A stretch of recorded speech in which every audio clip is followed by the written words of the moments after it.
Hai Sobat Bisnis, selamat datang di podcast Intalk. Di sini aku Tio. Nah, buat teman-teman yang baru lihat atau baru join di YouTube channel Intalk, bisa teman-teman bantu YouTube channel kami dengan caranya subscribe YouTube kami. Yang nantinya di YouTube ini kami akan membahas terkait podcast yang berisi mengenai cara struggle maupun cerita-cerita dan kisah dibalik seorang pebisnis, mulai dari struggle mereka membangun bisnis, kemudian masalah-masalah yang mereka hadapi saat mereka berbisnis. Nah, sesuai topik yang sudah kita bahas di sini pada topik pertama episode kali ini kita akan membahas gimana sih caranya struggle pebisnis muda yang bisnis peternakan dan perikanan. Oke. Buat kali ini kita sudah ditemani dua narasumber, bisa langsung perkenalan aja. Di sini ada Kak Adia dan Kak Ian. Boleh langsung perkenalan? Nah, oke. Perkenalan, nama saya Christian Abdul Jananto, biasa dipanggil dengan Ian. Saya berasal dari kota Kendal, desa Karangsari. Umur saya sekarang yaitu 25 tahun. Saya menekuni bisnis di perikanan yaitu ikan lele. Ya, kenalin, aku Adi ya, temennya Ian. Jadi usia aku sama 25 tahun. Aku asli dari Salatiga dan aku menekuni bisnis ayam potong atau ayam broiler.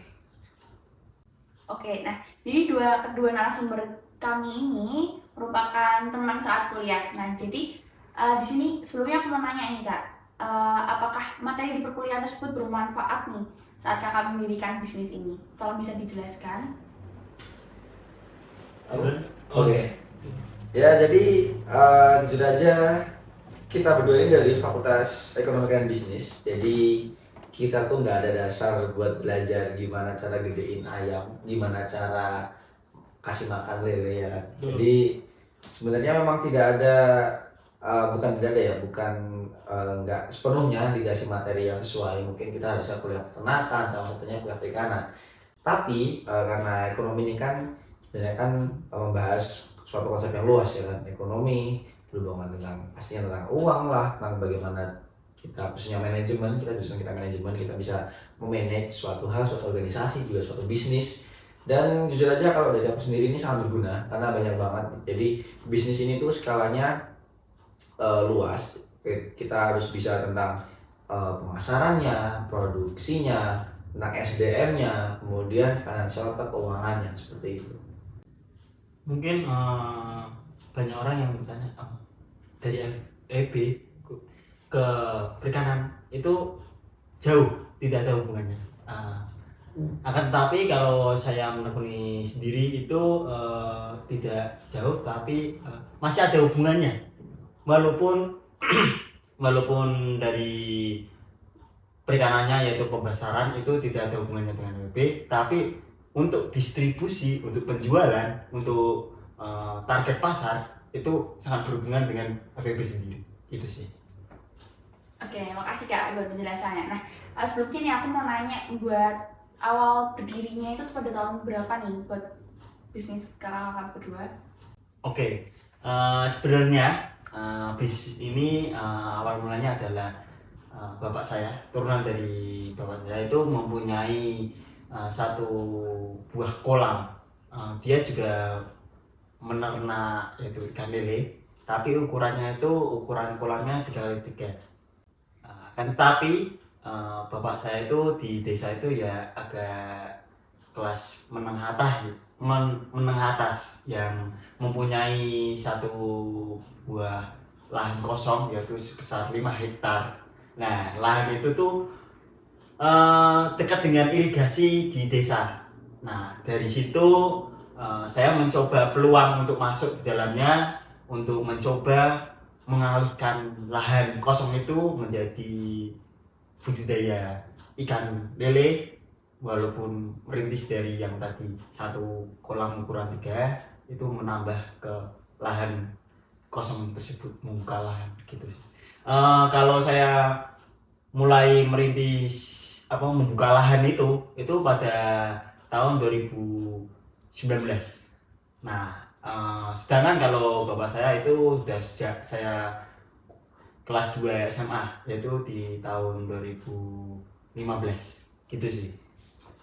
Ya kalau dari aku mungkin bisa dibilang kita mulai bisnisnya itu cukup bareng ya, karena dulu tuh juga aku di masa kuliah itu di tahun kedua atau ketiga sama-sama tahun 2019 itu juga sebenarnya berawal dari karena dulu kan Ian kan anak kos, kalau kan sama tiga ya kan, dan akhirnya tuh teman-temanku tuh banyak yang kos, tiap hari tuh makannya nggak lepas dari ayam. Kita tuh sering banget nongkrong buat makan, misalnya nih soto ada ayamnya, bubur ayam, kemudian kalau malam biasanya kita cari penyet atau lamongan tuh pecel ayam, ya kan. Nah, karena aku ngerasa ayam ini konsumsinya tinggi banget tiap hari, makanya aku coba mulai kayak gimana sih apa namanya kita bisa produksi tiap bulan selalu ada. Nah, aku merasa ini bisnisnya tuh berkepanjangan, karena kan bisnis makanan kan nggak bakal ada habisnya ya kan, seperti itu. Dan dulu dari 2019 itu aku baru mulai, tapi benar-benar nitis dari nol. Jadi bedanya kalau Ian kan mungkin ada lebih beruntung ya dari ayahnya, ada background ayahnya tuh pernah lele dan juga punya lahan yang cukup besar. Kalau aku memang benar-benar dari nol, karena dari awal aku mulai dari partneran sama orang, habis itu aku benar-benar bisa merintis sendiri setelah dapat pengalaman dari situ. Oke, menyambung dari pernyataan kakak tadi kan berarti sudah berjalan sekitar 4 tahun ya untuk bisnisnya. Nah, boleh tahu kalau untuk jumlah yang membantu kakak itu ada berapa pekerja? Sekarang dari saya sendiri yaitu ada 10 orang. Nah, 10 orang itu Itu 10 orang 5 hektar itu, maksudnya satu per kolam itu 10 orang maksudnya? enggak, 5 hektar itu 10 orang. Oh, Gitu. Nah, karena kan kalau ngurus kolam itu gampang. Hanya misal pagi hari, siang, dan sore menjelang malam ngasih makan. Kalau nanti pas waktu panen, kan panen kita itu enggak 5 hektar bareng, tapi beda-beda. Kolam 1,5 bulan pertama, terus selisihnya terus kolam 2 1 bulan berikutnya gitu. Ada selisih antara kolam 1, 2 dan seterusnya gitu. Itu biasanya pekerja saya itu biasanya untuk mengasih pakan yang udah ditentukan dengan jadwal yang sudah ada di saya. Terus kedua yaitu biasanya pengkontrolan untuk kualitas air di kolam itu sangat menentukan dalam perikanan gitu sih. Terus biasanya masa pembuahan, kan kita juga tidak sekarang itu tidak beli bibit, tapi kita mengembangkan sendiri, pembuahan sendiri itu sih. Ya, kalau dari aku sendiri mungkin lebih banyak ya, karena kan ayam kan ini kan lebih rentan dan lebih intensif. Jadi kalau aku kebetulan udah ada sekitar 7 peternakan, jadi ada 7 farm aku sekarang, dan satu farm itu bisa dihandle sekitar ya mungkin 5-8 orang. Jadi mungkin untuk pekerja aku sendiri udah ada sekitar 50-an orang lah, seperti itu. Oh iya, berarti kan tadi dari tahun 2019. Nah, di tahun 2020 kan ada pandemi nih kak. Nah, pada bisnis kakak itu mengalami sebuah kendala nggak, atau ada permasalahan apa nih saat pandemi? Yang dimana kan baru berusia sekitar setahun kan ya, dimana itu merupakan awal-awal para pebisnis untuk melangkah ke jenjang yang selanjutnya. Apakah ada kepikiran buat udahlah nggak jadi aja karena terkendala kan adanya lockdown, terus adanya aturan-aturan pemerintah yang sangat ketat? Mungkin dari kakak-kakak bisa dijelasin pengalaman ataupun cerita di saat pandemi tersebut kayak gimana? Ya, kalau jujur aja, karena aku menilis dari awal, bisnis ayam itu bisnis yang jujur aja banyak banget hambatan dan kendalanya. Jadi dari awal mula aku bisnis itu udah ngalamin beberapa kali ditipu orang, kemudian beli bibitnya kurang baik lah, makanannya nggak tepat, kemudian cara penanganannya kan banyak banget kan, tiap orang ternak ayam itu punya caranya sendiri-sendiri.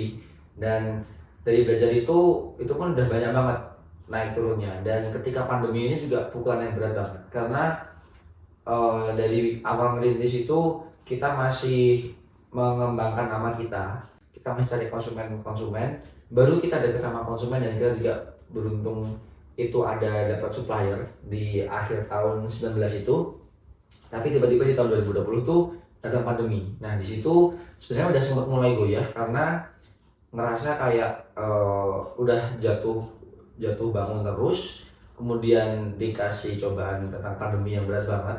Di sana kita stok pangan kita susah, kemudian kita distribusi susah, dan juga investor juga mulai goyah ketika di situ. Tapi puji Tuhan dulu konsumsi ayam itu menurun, tapi nggak separah konsumsi lain-lainnya. Mungkin seperti konsumsi di toko-toko offline itu kan sangat rendah ya, tapi karena kita pengiriman itu tetap ada, karena walaupun orang pandemi kan orang kan tetap pada makan kan. Jadi kita beruntungnya di sektor makan ini tetap berjalan walaupun berkurang, tapi kita memang ada biaya lebih untuk controlling dan juga manajemen kesehatan. Nah kan kesehatan karyawan perlu kita pikirkan juga kan, dan juga pengiriman kita juga 2 kali safety-nya karena ada regulasi baru, dan di situ kita memang mengeluarkan udah lebih, tapi puji Tuhan kita nggak melakukan PHK sama sekali sama karyawan. Jadi kita memang mengeluarkan biaya lebih, jadi ya anggap aja investasi kita berlebih ketika pandemi, tapi ya puji Tuhan kita dapat loyalitas karyawan dan bisnis kita bisa tetap berjalan sampai saat ini. Kalau dari Kak Ian seperti gimana Kak? Pas pertama-tama masa COVID itu kan lockdown ya. Puji Tuhannya ternak lele saya itu masih masa peremajaan. Nah, akan tetapi ada kendala yang membuat kami itu pada saat itu was-was, karena yaitu pengiriman dari bahan makanan untuk lele sendiri itu mengalami pemunduran jadwal karena banyak distribusi yang terhambat gitu ya? terhambat ya, bertambah gitu. Nah, oleh sebab itu pada saat itu saya berani mengambil resiko, yaitu mengurangi kuantitas pakan untuk ternak saya sendiri yang tadinya takarannya segini, saya kurangi lagi untuk menghemat dari pasokan makanan yang ada di gudang gitu. Jadi pas masa itu udah kembali, itu belum normal tapi udah distribusi udah mulai berjalan kembali, itu pas banget untuk makanan pasokan yang ada di gudang itu tinggal sedikit dan pasokan untuk makannya itu datang gitu. Pas saja. Oke, berarti kalau berdasarkan kesimpulannya tuh berarti dengan adanya pandemi itu nggak menghambat proses kemajuan dari bisnis kakak berdua ya, malah justru bisa menjadikan bahan pelajaran. Oke, dengan adanya permasalahan yang disebutin tadi dan ada beberapa cara juga yang disebutkan, mungkin ada kendala-kendala lain yang dihadapi setelah pandemi ataupun pada masa-masa awal pembuatan bisnis. Bisa dijelaskan juga Pak? Mungkin kendalanya itu pas setelah pandemi, karena pas pandemi itu banyak warung-warung, terus banyak sektor pasar yang membutuhkan ikan lele yang mulai gulung tikar, terus mulai di masa setelah pandemi itu membuka kembali bisnis. Nah, dengan adanya tersebut aku harus mencari pasar baru. Dengan adanya perubahan itu penjualanku juga menurun dari hasil penjualan sebelum pandemi, terus harga juga mempengaruhi karena perpindahan masa-masa lockdown dengan masa-masa New normal. Nah, itu kan butuh waktu, ekonomi juga butuh waktu untuk pemulihan juga gitu sih. Iya, sama banget. Jadi ketika pandemi selesai itu kita dari produsen itu pengennya ningkatin produksi kita. Kita merasa masyarakat ini konsumsinya meningkat. Tapi yang kita nggak sadar itu kan ekonomi kan melemah. Jadi secara nggak langsung itu tingkat konsumsi masyarakat juga menurun gitu loh. Jadi kita kayak ngerasa wah kita produksi yang banyak karena pasti masyarakat nih daya belinya pasti meningkat. Ternyata ketika kita naikin secara drastis, masyarakat tuh belum apa ya, belum siap. Jadi kayak kita tuh produksinya kebanyakan, masyarakat daya belinya belum mencakup semua itu. Jadi ketika itu kita ya bisa dibilang produksinya memang belum kembali pulih sepenuhnya seperti biasanya, karena ekonomi kan masih merangkak pelan-pelan kan, seperti itu sih. Kalau buat masalah sebenarnya ayam nih emang ini ya, karena kan saya ayam broiler kan, ayam potong itu rentan banget. Jadi ayam, mungkin kalau ayam kampung kan bisa sekitar beberapa bulan kan baru sampai disembelih. Karena ayam broiler ini kan cuma butuh waktu 30-35 hari efektifnya. Jadi ini bisa dibilang nih ayam rekayasa genetik ini lebih cepat panennya, tapi lebih rentan. Jadi FYI ya, jadi ini ayam broiler ini sama suara kencang aja itu bisa gampang kaget, gampang stres. Jadi kalau kita lagi musim hujan gitu, biasanya ada ada petir-petir gemuruh gitu, biasanya tuh dalam satu malam gitu ada hujan yang lama, petir-petir besar gitu, ada 2-3 ayam yang stres, kalau nggak langsung mati di tempat seperti itu. Dan itu kan kita nggak bisa jual kan, kita nggak bisa jual ayam tiren karena kan biasanya kan belum sesuai jadwal kita panen. Dan juga biasanya musim hujan ini belakangan ini rawan sama virus, karena kan hawanya lembab. Kita harus controlling buat kebersihan farm kita lebih sering, karena takutnya kalau satu ayam kena virus tuh nyebarnya cepet banget, karena kan ayam kan hidupnya kan barengan rame-rame langsung gitu kan. Jadi satu kena itu bisa satu farm tuh langsung kita tutup gitu loh, karena ya mau nggak mau kita nggak bisa jual ayam yang bervirus ke masyarakat seperti itu. Oke, wah tadi ada informasi menarik nih dari Kak Adi ya. Kita jadi tahu nih teman-teman, ada fun fact terkait ayam yang ternyata ayam tuh kagetan. Jadi kalau ada petir bisa jadi ayamnya tuh bisa mati. Nah ini aku juga baru tahu dari sini nih teman-teman. Mungkin sobat bisnis juga ada yang baru tahu fun fact ini ya. Buat yang baru tahu bisa tulis di kolom komentar juga. Nah tadi juga disebutkan bahwa Kak Adi tadi ada produksi. Nah mungkin di era-era yang udah berjalan ini pasca pandemi, mungkin bisa disebutkan kira-kira untuk saat ini tuh sekali panen itu udah bisa mencapai berapa ekor atau berapa ton dari Kak Adi sama Kak Ian? Ya kalau dari aku tuh sebenarnya dulu kan gimana ya, kan aku bisnis kan dari 2019, baru setahun berdiri kena pandemi, jadi emang belum segede itu. Jadi kalau dulu itu baru per bulan tuh sekitar, ya dulu masih sekitar 2.000-3.000 ekor per bulan. Dan kalau sekarang ini ekonomi udah mulai menguat, dan juga tujuan bisnisnya juga udah mulai melebar, karena ini juga udah ada 7 farm kita. Kita nih bisa sebulannya itu kalau lagi bagus-bagusnya itu bisa 15.000 sampai 17.000 ekor. Kalau lagi rata-rata ya sekitar ya 10.000 sampai 12.000 ekor lah. Kalau itu distribusinya cuma di area Salatiga atau keluar enggak? Kalau saya itu fokusnya itu di Jawa Tengah, karena pebisnis ayamnya kan sebenarnya kan banyak banget kan.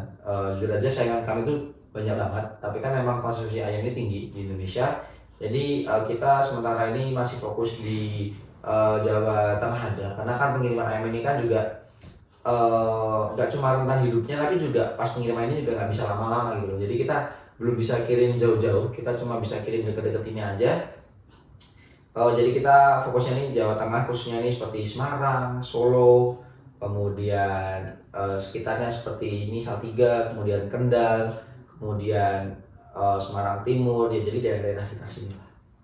Oke, banyak juga ya teman-teman dari distribusian dari ayamnya itu. Nah, untuk pendistribusiannya itu langsung ke pasar atau ke rumah makan langsung gitu Kak? Karena kami kan skala yang udah bisa dibilang menengah ke atas, skala cukup besar ya kan. Jadi kami lebih ke bisnis to bisnis sih. Jadi kita punya distributor lagi gitu loh. Jadi kita pemasok utama buat distributor. Tapi kita juga ada sih sebenarnya yang langsung ke sebuah pabrik lagi. Jadi ada pabrik nugget gitu, kita juga yang supply ayamnya gitu. Jadi kita ada yang ke distributor, nanti distributor tuh mungkin buat teman-teman di sini yang sering makan pecel lele itu mungkin juga ayamnya dari produksi dari kita juga. Tapi buat yang makan nugget juga itu juga mungkin bisa aja ayamnya dari kita juga gitu. Jadi kita ada dua utamanya, yaitu untuk distributor dan juga ke perusahaan produksi nugget. Oke, kalau dari Kak Ian gimana nih pendistribusian lelenya? Oke, ini cerita setelah pandemi selesai ya. Di situ kan peluang pasarnya minim, tapi kita harus menjual hasil ikan saya, yaitu ikan lele. Nah, puji Tuhan pada saat itu ada seorang konsumen satu atau biasa disebut distribusi gitu. Sebut aja itu si buah gata. Nah, dia itu menawarkan untuk penampungan dari apa namanya atau biasa disebut pengepul gitu ya. Berani untuk membeli dari ikan lele saya untuk didistribusikan di Semarang, Salatiga, Solo dan sekitarnya gitu. Nah, tapi dengan pas awal-awal itu masih sedikit kuantitas yang aku jual ke Agatha, karena juga dari Agatha itu buah Agatha itu mengalami pangsa pasar yang menurun juga efek dari pandemi itu. Mulai dari situ berkembangnya, mulai perekonomian juga mulai membaik. Nah, daya minat juga mulai meningkat, daya minat konsumsi itu mulai meningkat. Mulai dari situlah kerja antara aku dengan Bu Agatha itu semakin menambah kuantitas dari penjualan ikan lelenya itu, gitu sih. Sekarang udah per setengah bulan itu udah memasok 1,5 ton per setengah bulan gitu sih. Banyak ya Kak. Nah, tadi kan disebutin juga pendistribusiannya tapi melalui pihak lain. Nah, kalau dari pihaknya Kak Ian ini apakah pernah distribusi langsung ke luar Jawa atau belum? Kalau pernahnya itu belum. Tapi dari situ aku mulai akan mencoba untuk membuka pangsa baru dengan cara menjual dari penjualan online. Nah, dengan penjualan online itu bukan hanya pelanggannya dari daerah Jawa atau daerah yang didistribusikan oleh Bu Agatha, tapi juga mencakup dari wilayah-wilayah lain seperti luar Jawa. Mungkin nanti dengan penjualan online ketemu dengan orang yang berani mengimpor produk mengekspor ke negara lain gitu. Siapa tahu ya, dengan adanya penjualan online itu, dengan penjualan online kan membuka pangsa baru dan memperkenalkan bahwa aku tuh pengusaha ikan lele ukuran segini, terus kuantitasnya segini gitu sih.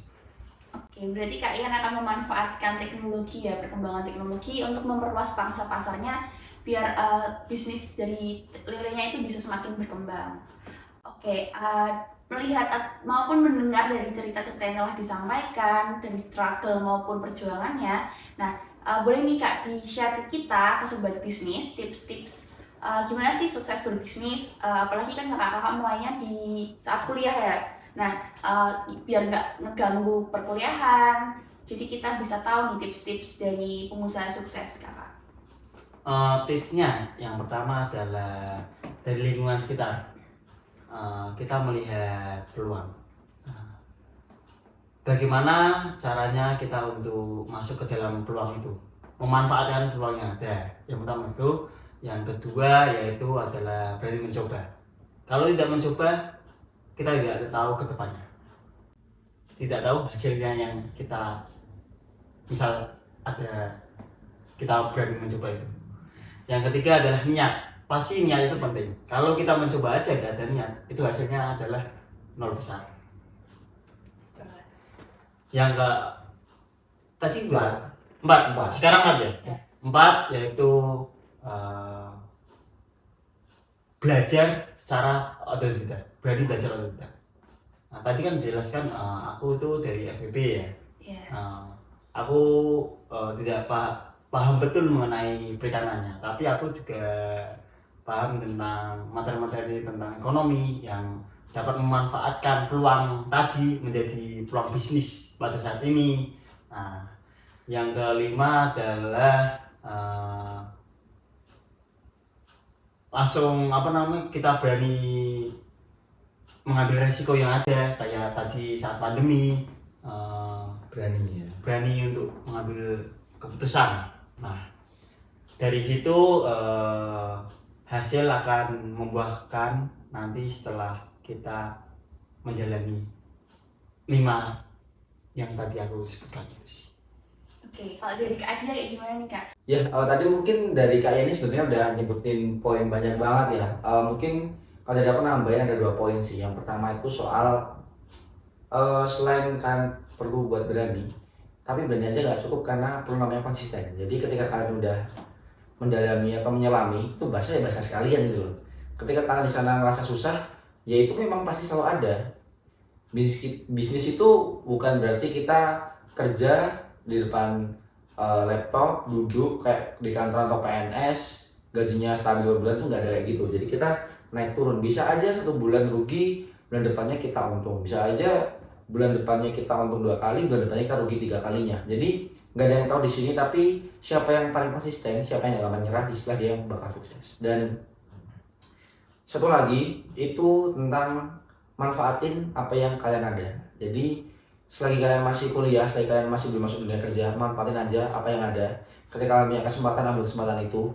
Contohnya ketika kalian di kelas, ada materi dosen itu bisa didengerin. Karena mungkin kalian nggak kerasa di kelas ngantuk lah, bosen lah, capek lah. Tapi jujur aja, banyak banget hal yang aku petik dari perkuliahan itu. Khususnya juga dulu kita organisasi kan, dulu kita juga ikut organisasi. Dan aku ngerasa kayak banyak banget hal yang kita dapetin di situ buat kita terapin di bisnis kita ini. Salah satu contohnya itu omongan dosen ketika tentang gimana kita ngelola bisnis, susahnya ngelola bisnis, solusi kalau ada masalah di bisnis gimana. Itu mungkin kita dulu ngerasa kayak malas bikin apalah, bikin bisnis model lah atau apalah. Tapi ternyata semua itu penting gitu loh ketika kita praktik di situ. Jadi manfaatin apa yang kalian punya, jangan ragu sama kemampuan kalian. Walaupun kalian punya modal dikit, dulu aku juga ngawal dari modal dikit. Jadi manfaatin semua yang kalian punya, maksimalin soft skill kalian juga, karena bisnis ini penting banget buat bisa nego sama orang. Ya, kita bisa punya hubungan yang baik sama supplier kita, sama customer kita. Jadi manfaatin waktu kalian dengan baik dan juga jangan takut buat ambil resiko. Oke, kalau gitu terima kasih buat Kak Adia dan Kak Ian dan menyempatkan waktunya untuk datang ke Intalk, share tips ke kita, berbagi gimana sih caranya struggle di masa pandemi, pasca pandemi, kemudian caranya membangun bisnis di usia muda. Nah, mungkin nanti buat sobat bisnis yang masih mau ada pertanyaan bisa langsung aja tulis di komentar di bawah. Terus mungkin nanti kita juga akan tulis akun sosial media kakak-kakak ini. Mungkin ada teman-teman yang mau menanyakan atau mau DM langsung bisa ya Kak ya? Ya, silahkan DM kita kalau mau jadi partner bisnis atau butuh bisnis konsultan, kita bisa kasih saran buat kalian. Siapa tahu Buka peluang baru. Buka peluang baru ya? Bisnis baru. Bisa, bisnis baru. Ternak kita mungkin Ternak bebek. Iya, kita bisa bikin asosiasi BCL ya kan. Iya. Jadi teman-teman buka bebek, saya ada chicken dan ada lelenya. Jadi BCL, bebek chicken lele. Atau mungkin Avion? Oh bener nih teman-teman, aku mau buka usaha bebek karena kan ini udah ayam, lele, terus jadi bebek, jadi saling melengkapi ya teman-teman. Karena udah di-share tips-tipsnya, aku mau belajar sama mereka berdua. Oke, buat teman-teman yang ada rekomendasi nih narasumber siapa yang mau kita undang, bisa langsung aja komen di kolom section di bawah. Oke, terima kasih lagi buat Kak Adia sama Kak Ian udah menyempatkan waktunya. Sampai jumpa di episode selanjutnya. Salam Intalk, Entrepreneur Talk.